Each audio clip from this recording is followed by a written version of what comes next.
What's up, folks at home? Another episode of Agent Wynn Outdoors, Eat, Sleep, Fish.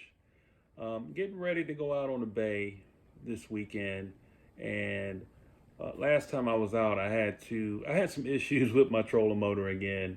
I burnt out another 5-speed switch, so this time I decided that I was going to shrink wrap all my connections and put a new speed switch in, beef up the wires a little bit, move to a 12 to 10 gauge wire for one of the wires that are going back from the kill switch into the 5-speed switch. So decided I was going to do a little experiment and see if that would help with the resistance, because it seemed like there's a lot of resistance with this switch and the wires. I don't know if it's because of the size of the wires, the length. I have no idea, but I'm going to beef up the switches, beef up the wire a little bit, and put better connections on. Today I'm going to be using a crimper. Not so much for this particular one, but the one I just did. I got two motors. I did use this crimper, and I made all new connections with the wires and everything, and this works great. If you are working, doing electrical work on anything, I recommend getting some crimpers, the ratchet kind. Man, these things are unbelievable. And also, to make life a little bit easier, I would recommend getting some wire strippers. These are pretty good. They strip the wire down pretty quick. You just put the wire in like this, like so. Hit the squeeze the trigger, and it separates everything for you. So you get nice clean cuts like that. You also have a little cutter down here that you can use to cut the wire with if you wanted to. That's not a bad little tool. I mean, I think I got this for $9 at Walmart. So it definitely helps when you're trying to put these little bad boys on. And I recommend, if you're going to be putting on some wire connectors, check out the temperature range, because all of these adapters are not made the same. They'll tell you what gauge wire is supposed to go inside. Like this is a 10-12 gauge receptacle, so this is the female receptacle. So when you're putting these wire connections on and connecting these wires inside of these wire lugs, I don't know the exact name of them. I gotta figure that out. What are these called? What does it say on the package? Doesn't say anything. Wonderful. But basically, they're wire connectors. You can get them anywhere. I got some Everstart wire connectors from Walmart. And the reason why, I checked all over. I went to AutoZone. I went to Ace Hardware. I even went to the tractor company.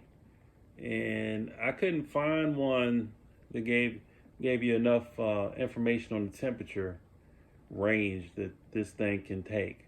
And this one from Everstart, I found, had the best temperature range. It was up to 220 degrees Fahrenheit, versus some of the other ones I saw that only went up to like 75 degrees or 160 degrees. The Everstart ones had the highest temperature rating.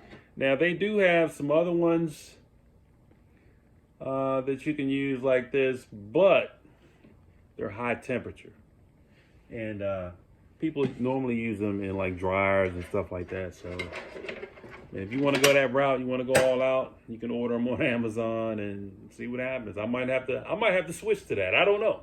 We'll see. But I also got a pack of shrink wraps today. I'm going with the wide version versus the skinny ones, because this one seems to slip over the wire connector is pretty good. So I can slip that over the wire connector, go right behind the wire, and then slide it back down, and then I'm putting heat on it and I'm connecting it again. So I like these wire connectors. I think I got these from Walmart. Hyper tough. Cheap, but it works. And also, these wire cutters were hyper tough too, $9. I mean, you go anywhere else, they're like 20 and up. And they work pretty good for me. I didn't have any problems with them, so you might want to check those out if you don't have a pair. Because I have the old school pair where you cut them and you got to work it around. It's okay if you're in a pinch, but if you want to have a professional cut, you want to do it quickly, get these bad boys right here. Yeah. All right. What I'm going to do is show you what I'm doing here. I'm going to pop the cover off of the Jonny Pod. So you got your trolling motor here. You got your controls up here. But when you open it up, this is where all the problems start, right here. So I'm going to open this up, show you what's inside. There's 4 screws, nothing big.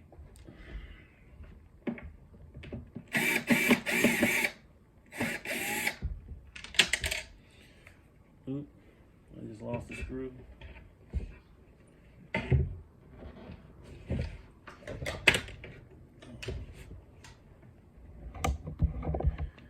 Turn a little light on for you so you can see.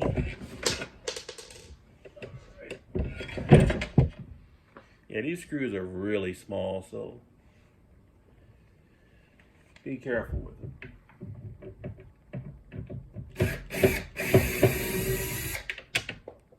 Look at that, I lost another one. Hopefully I don't lose this last one. Here we go. All right, pretty simple. Nothing major. So after you take the 4 screws off, this is what you're looking at.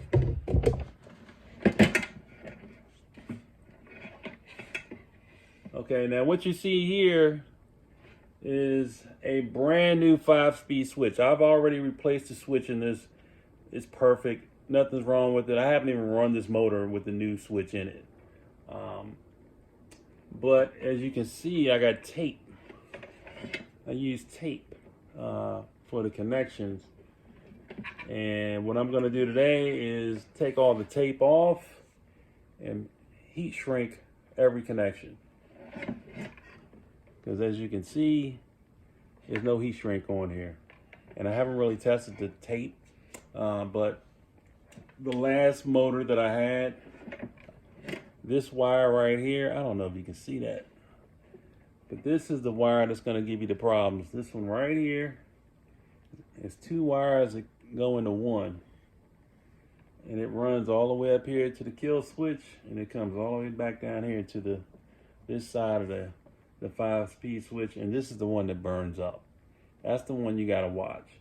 So what I'm going to do today is just heat shrink all the connections around the 5-speed switch, and hopefully that'll correct the problem, and I won't have all these burnt out 5-speed switches within a year, within a couple months of using it, which is maddening to me. All right, so here we go. It's gonna take the connectors off. This one should be pretty simple.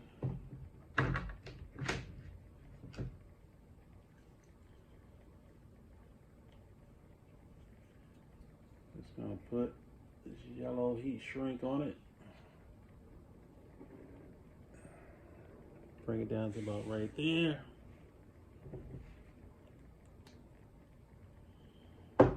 Now I've seen some people use this liquid tape.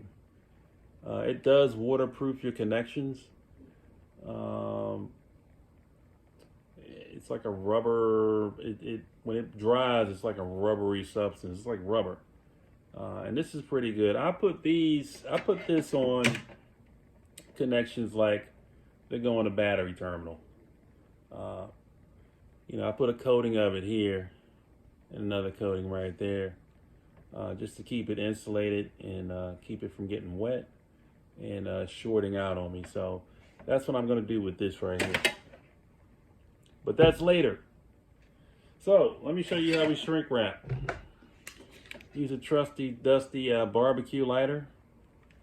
And all it is just putting heat on it. I like to drop down as low as I can.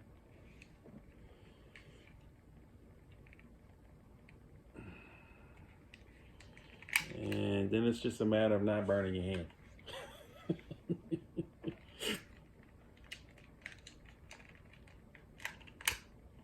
So just gonna work it back and forth. I don't want it sitting on the same spot too long. And see, it's starting to slide down, so catch it right there again. Yep. So I'm just gonna keep working it quickly back and forth till it starts to shrink. I don't want to singe the wire or anything, but I want to keep it hot enough where it keeps shrinking. And that's the trick. I'm doing this for the first time with my left hand, which is interesting because I'm used to doing this with my right hand. But you don't want to keep the flame on the same spot, I can tell you that much, because you're just going to singe your wire and probably damage it. So, just try to work the wire evenly. And that's the first one. First one down. Not bad. So what I'm going to do from here, since I don't have to replace the 5-speed switch, I'm just putting shrink wrap on. What I'm going to do is just connect this back onto the terminal. It's a little hot. Maybe I'll let that cool off for a minute. All right. Let's go with this big red one right here. Okay. This is interesting. Okay, this is coming straight from the battery. Take this tape off.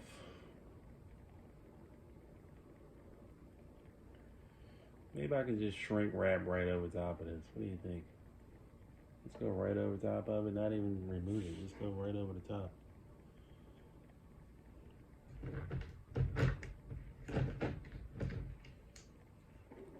Let's see if it'll fit.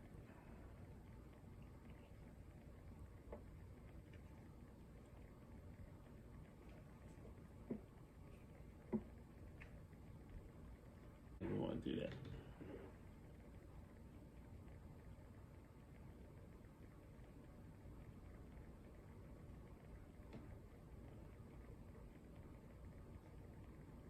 I taped this up so good, I don't even know if I can get the tape off.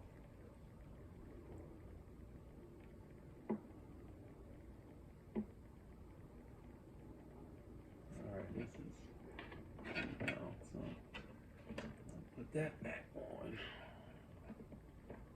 Let's do this yellow one.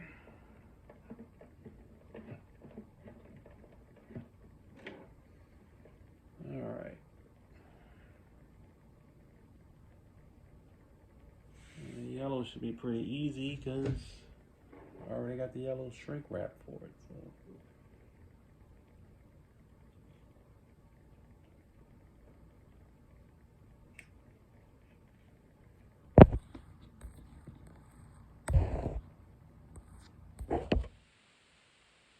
Alright.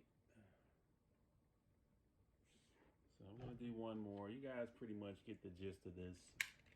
This is how you shrink wrap your wires. I'm not going to bore you and do all the wires, but I just wanted to give you a quick tutorial on how you can do this for your Jonny boat and hopefully save your Jonny pod from burning up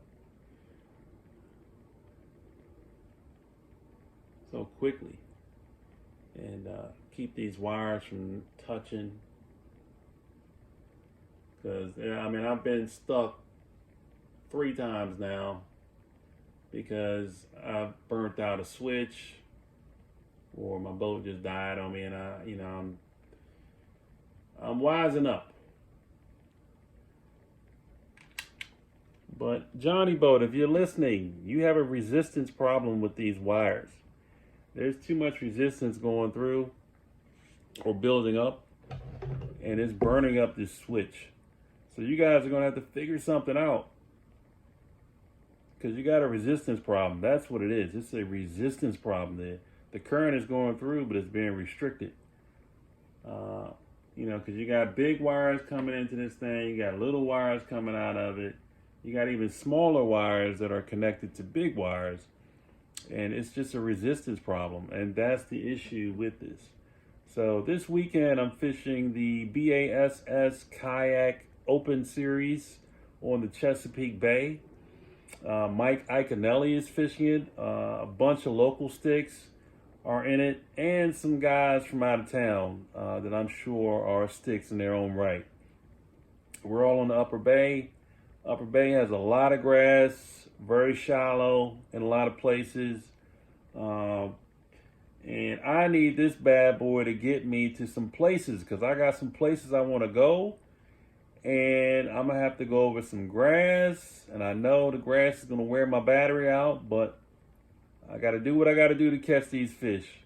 So anyhow, that's how you shrink wrap the connections for your Jonny Boat Bass 100. Make sure you do this. Tape.